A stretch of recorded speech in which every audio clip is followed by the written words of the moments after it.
hablando sobre el tema del rendimiento escolar, sobre el bajo rendimiento escolar, ¿sí? ¿De qué manera los papás se lo puede detectar al niño cuando tiene este problema?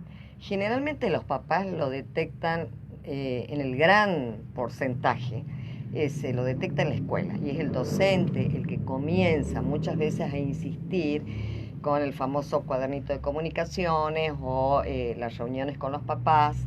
Y eso lo digamos, yo digo en un gran porcentaje, en un 70% suele suceder que es el docente el primero que da la señal de alerta del bajo rendimiento escolar. El resto del porcentaje, bueno, son las mamás, ¿no? Que están notando que está pasando algo y va de motus propio y habla y dialoga con la docente para saber qué es lo que sucede. Esto generalmente acontece cuando se dan los resultados de las pruebas evaluatorias. Totalmente. ¿No?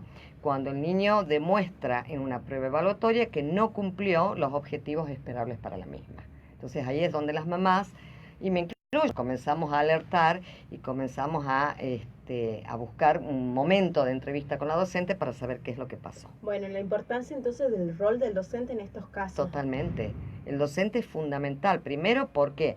Porque en la medida que el docente lo detecta a tiempo y lo derive o advierta a tiempo de esta situación a los papás van a poder tomar justamente las injerencias al respecto y van a poder actuar en consecuencia. Esto es la precocidad, porque si no, sabemos que el proceso de aprendizaje es una suerte de andamiaje, donde un aprendizaje se va construyendo sobre otro. Y si yo no, por supuesto, es gradual y progresivo y va en orden de complejidad. Si yo un contenido no lo tengo asimilado e incorporado, indudablemente que el próximo contenido, que va a ser mucho más complejo, tampoco lo voy a poder ir adquiriendo de la manera efectiva o la manera esperable y voy a ir como de arrastre llevando toda una cadena de fracasos tras fracasos, entre comillas. Totalmente. Celia, cuando se detecta el bajo rendimiento escolar, Sí. ¿de qué manera se lo puede ayudar, se lo puede contener al niño? Bien. Primero, si es algo que realmente, como yo recién les decía, hay que tratar de determinar en qué tipo de categoría se encontraría, si es un rendimiento generalizado, si es un rendimiento parcial, un bajo rendimiento temporal. Conforme a eso, se procede a la derivación. Si hay en la escuela un gabinete, bueno, por ahí interviene el mismo gabinete psicopedagógico de orientación escolar para hacer una evaluación diagnóstica con su equipo. Ese equipo en muchos establecimientos privados está constituido por psicólogos, por psicopedagogos y fonoaudiólogos. Si no, después tenemos el GPI, que es el gabinete de la provincia, ¿bien? Que también está a disposición de las escuelas públicas en caso de haber un niño con por ahí una presunción de que su bajo rendimiento escolar depende de factores mucho más complejos. Entonces lo importante es poder realizar un diagnóstico psicopedagógico. Bien. Como para poder evaluar justamente los niveles de maduración, los niveles de cognición que tiene, su nivel de lenguaje, por ahí algunas cuestiones actitudinales también o comportamentales, es un problema también muchas veces de conducta que incide en su bajo rendimiento escolar, analizar cuáles son sus intereses y dónde está específicamente su déficit, porque podemos encontrar desde una dificultad en el razonamiento y cálculo, podemos encontrar desde una dislexia, podemos encontrar una simple disgrafía, podemos encontrar por ahí incluso déficit atencional, como yo recién les decía, una multiplicidad y por supuesto asociado a esto los famosos trastornos de conducta.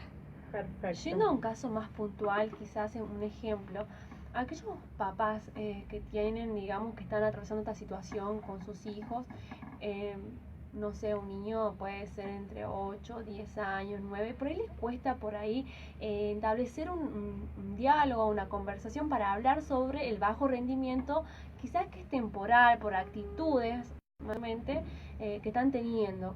¿Qué es lo aconsejable? Porque muchas veces a la hora de hablarlo al tema, tanto el niño que no tiene la confianza en el padre o el padre que no sabe cómo establecer esa charla, por ahí es como que se genera una relación así como complicada y que va a empeorar quizá la situación del niño. Totalmente.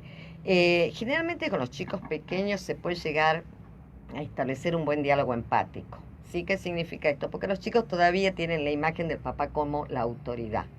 El problema viene con los preadolescentes y los adolescentes, donde están rompiendo ciertos códigos, ¿no? Y donde para ellos, por supuesto, es contrariar ciertas pautas o normas o reglas familiares. Ahí es donde se viene la situación más compleja, donde yo me tengo que sentar con este preadolescente o adolescente y decirle, mira, me llamó tu tutor y me dijo que estás con dificultades en tal cuestión, ¿qué es lo que está pasando?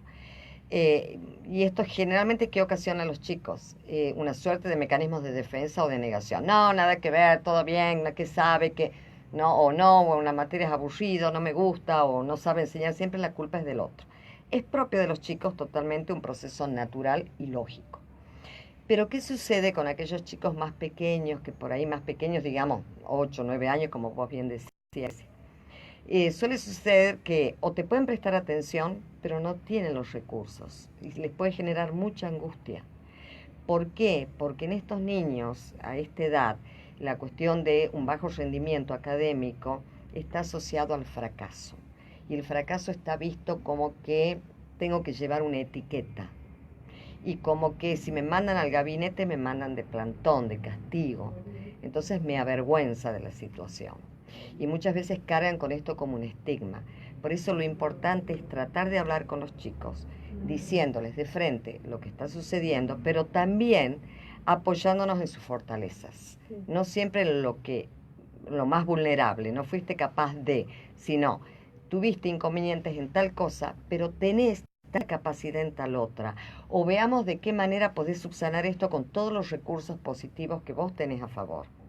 Entonces, estamos planteando una situación problemática que junto a él como familia lo vamos a resolver, que no está solo, pero nos vamos a apoyar en un montón de fortalezas que él tiene. Bien, la importancia de lo que es la comunicación entonces Totalmente. con el hijo y los padres, ¿sí? Incluso hasta cuando son pequeños, Carlita, porque cuando son pequeños también los chicos nos entienden. Totalmente. Por ahí tendemos a subestimar, no, ¿qué va a entender?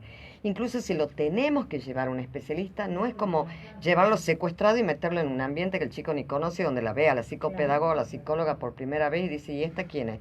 Sino anticiparle, mira, por esta situación que hemos hablado, vamos a empezar a visitar a una profesional que te va a ayudar en esto. Totalmente. ¿Sí? Lo que los problemas familiares, los problemas económicos, ¿influyen en este bajo rendimiento escolar? ¿Influyen a los chicos? En muchos casos sí, cuando esto se socializa de una manera no conveniente.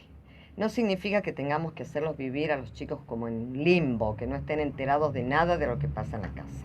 Es una familia y como toda familia es una microcomunidad donde las cosas se deben informar.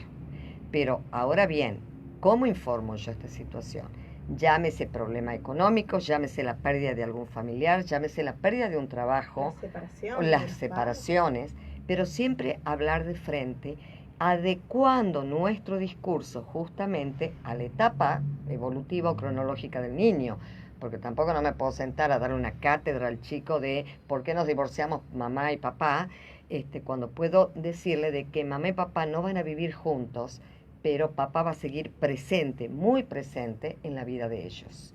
No es lo mismo decirles, estamos en la quiebre, no tenemos para comer y no sé cómo saldremos de esta situación, a decirle, hay una situación que vamos a tratar de resolverla porque hoy por hoy o papá quedó sin trabajo, no significa que no va a conseguir, está ocupándose de eso.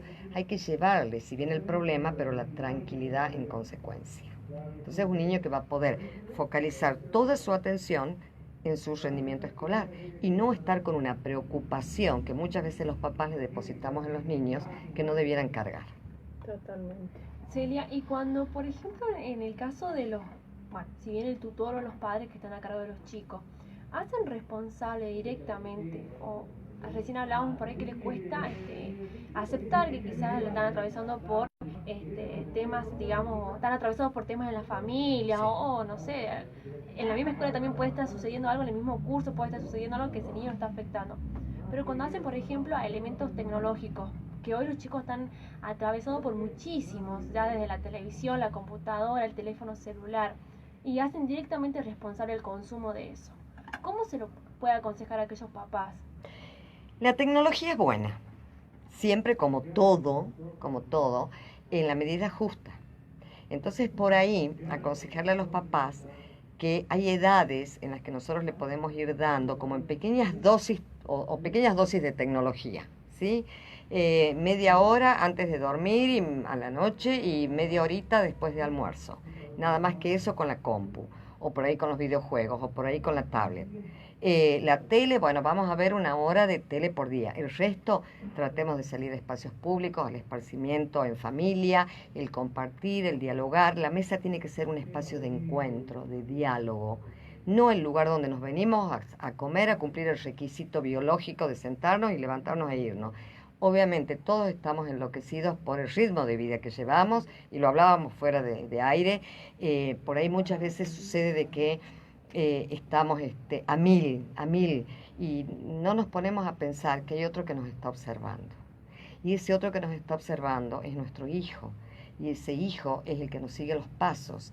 Entonces, si mamá está todo el día o papá todo el día con un celular en la mano, y debe ser que así hay que comunicarse, piensa el hijo, es lo normal, y se comienza a normalizar situaciones que no deben ser habituales. Es lo que también pasaría en el caso donde el único mecanismo de comunicación es el grito, la violencia, el golpe a nivel familiar. Entonces el niño traslada esa situación de conflicto, de violencia, a la escuela, convirtiéndose en una víctima o en un victimario de bullying. Entonces después nos preguntamos, ¿pero qué pasó? Si yo con mi hijo, al contrario, estoy permanentemente atenta, pero no mamá, no papá. Hay indudablemente situaciones que están denotando una falla. Yo les digo algo muy simple, y esto les digo a los alumnos cuando voy a dar charlas, ¿no? Sobre todo charlas de bullying. Yo no necesito conocer a la familia de un niño para saber cómo está criado. Con solamente ver y observar, y esto cualquier docente me lo va a corroborar, cómo el niño actúa, cómo el niño llega a clase, si trae los materiales escolares, si viene pulcro, si es participativo, si es un niño que lleva sus cuadernos al día, si vienen las notas del cuaderno de comunicaciones firmadas, yo ya me doy cuenta de qué hogar proviene. No necesito tener una entrevista con los papás, ojo, son importantes, pero a primera vista yo ya me doy cuenta si es un hogar disfuncional, si es un hogar abandónico, donde es un niño abandonado permanentemente, entre comillas, por los papás, o si son papás comprometidos en la educación, que cumplen, que están, uno los ve en los actos escolares, con quién va acompañado el niño. Totalmente. ¿No?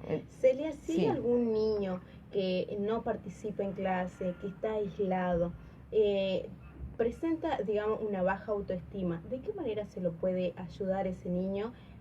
Bueno, teniendo en cuenta de que los familiares es muy importante, y también la institución, pero ¿de qué manera? ¿Cuáles son las características que debe tener? Primero, tratar de acercarse a la familia, uno como educador, ¿no? Y tratar de hacer un sondeo, de explorar qué es lo que está pasando. Puede ser un niño atemorizado, puede ser un niño que venga con mucho temor a la escuela porque vive o está viviendo una situación determinada. Puede ser un niño que tenga una estructura de personalidad muy peculiar que lo tornan en un niño aislado, en un niño introvertido, que no tiene amigos, o puede tratarse de algún tipo de trastorno síndrome. Entonces, primero tenemos que descartar todo eso, pero también tenemos que hablar con los papás y que los papás se sumen a nosotros como un verdadero equipo de trabajo. En esto los papás tienen que tomar conciencia, ¿sí? No es la escuela un depósito de personas. La escuela es un espacio de aprendizaje conjunto, pero conjunto donde los papás, la institución educativa como comunidad y los alumnos participamos en comunidad. ¿Para qué? Para que los contenidos que se le brinde a ese alumno sean alcanzados y ellos los puedan luego poner en práctica en su vida cotidiana. Celia, ¿y la escuela está preparada para contener a cada niño con sus ¡Wow! Complicadito. Me encantaría que fuera así, me encantaría, pero no. No, lamentablemente no, porque si hablamos de educación personalizada, ¿qué significa? Hacer foco puntual en alumno por alumno. Y esto es imposible, chicas. Si con 10, 15 alumnos ya entramos en caos, yo que por ahí veo un paciente, o vamos a algo más cotidiano, a mis nietos, tengo 3, ya me dejan 2 y ya me enloquezco. No puedo atender a uno porque si quiero poner la atención en uno se me dispersan los otros. Ustedes dirán, bueno, pero esto debe ser un entrenamiento del docente y el docente debe estar preparado. Sí, pero si bien el docente está preparado, pero los tiempos reales, cronológicos, no son los ideales como para ocuparnos puntualmente de cada niño, ¿no? Entonces, tenemos que tener en cuenta que nosotros, si bien la escuela hoy por hoy lamentablemente todavía está homogeneizando los aprendizajes y la escuela debe trabajar sobre la diversidad. a través de que son aulas muy heterogéneas porque cada niño viene con su propia historia de vida y sus propias peculiaridades. Pero dentro de eso tenemos que tratar de establecer un patrón común. Entonces tenemos que tener más o menos identificados los niños que tienen un rendimiento medianamente esperable y aquellos niños que están necesitando de un apoyo especial y de niños que son, como llamamos, de riesgo o que tienen riesgo pedagógico, ¿bien? Que es donde tenemos que hacer especial hincapié. Y muchas veces el docente de aula no lo puede hacer y se necesita de un docente auxiliar que venga acompañando a ese niño llamado el docente o el maestro de apoyo. Celia, ya para ir terminando, Sí. porque ya nos quedamos sin tiempo, esto sería en el caso de las instituciones, bueno, que si bien decíamos que no lo pueden realizar de manera particular en cada caso, ¿verdad? Pero para aquellas personas, los que sí pueden en la casa los padres o los tutores, ¿verdad? ¿Cuáles serían los hábitos que deberían tener con sus hijos como para, no sé si evitar esto, pero para hacerlo más llevadera la situación, en el caso de que no haya síntomas, digamos, que sean que necesiten de otro tipo de acompañamiento, que sea quizás con la contención de los padres suficiente para ir a la escuela, para salir y llevarlo adelante? Sí, básicamente un poco era lo que recién veníamos hablando, reducir las horas de tanta tecnología, de tanta televisión, compartir más los espacios de diálogo, ocupar un tiempo para que sea, en eso sí riguroso los papás y que esto se cree como un hábito, los tiempos de estudio, incorporar de a poco también los hábitos de estudio y herramientas o técnicas de estudio que lo van a ayudar mucho para hacer mucho más práctico y más flexible sus aprendizajes. Y, por supuesto, estar con la presencia permanente, pero no para hacerle las tareas por el niño, sino con la supervisión, lo digamos así, hasta que de a poco lo podamos ir soltando. La motivación puede ser una de las maneras para... Sí, totalmente. Y la motivación tiene que ver con que, ¿para qué me sirve esto que estoy estudiando? Perfecto. Sí, Bueno, un tema para está. hablarlo en otro programa, Sí, seguramente. sí, seguramente. Totalmente. Muy Bueno, interesante el tema. Súper. Esperemos que así hayan podido, la audiencia haya podido tomar, digamos, apunte o haya tomado algunos de los consejos que dio Celia, que son muy importantes, que muchas veces por ahí no sabemos cómo hacer o cómo poner en práctica, o cómo ayudar, ¿sí? A aquellos niños que están en esa situación. Y a tratar de prestar también atención, ¿sí? A sus hijos, a los chicos. Por ahí uno con tanto trabajo, con tantas cosas que tenemos, nos olvidamos, ¿sí? Y cuando nos recordamos cuando traen las libretas. Eso. Cuando no hay tiempo. Nos agarramos de la no. cabeza, sí, totalmente. Así que bueno, espero que le haya servido esta temática. Muchas gracias, Celia, por haber venido al programa. Te agradecemos una vez más. Un placer. Así Las que... muestro a las chicas porque no las he mostrado. Así que Grecia Así que, y Carlita, que bien. son de Turamay. Ya vamos cerrando entonces el programa. Esta fue la conducción de Grecia Serrano y quien habla Carla